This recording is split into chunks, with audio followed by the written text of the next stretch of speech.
try natin at yan nang walang heroes, equipment, yung backup na sisi. Yung mga gumagamit ko nito ay mga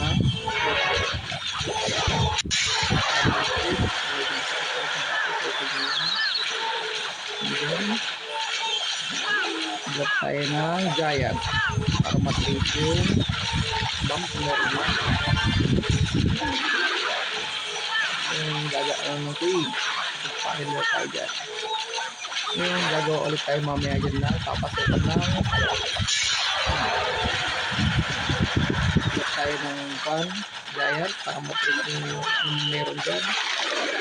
Wala ng bump tayo na scissor. Yan, sigurado po start natin yung team kapag paano yung maganda effect. Hopefully yung lumabas sa mga yan dyan. Naku yun, lumabas sa mga effect natin. Naku, wala nang space center sa gitna. Pero hindi pa rin naman yung team. Yung wheel, ayan, abot natin yung ability. Matapan natin yung team ng guys para mag-practice.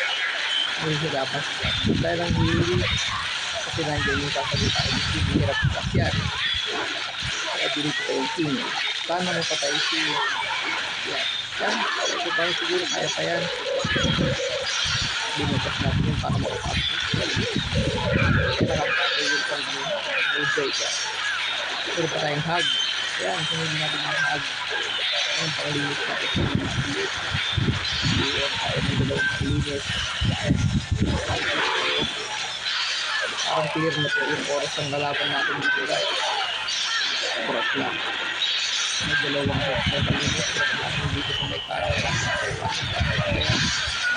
overkill na po magiging problema dito guys is oras ayan tapos ang hindi kakayanin kaya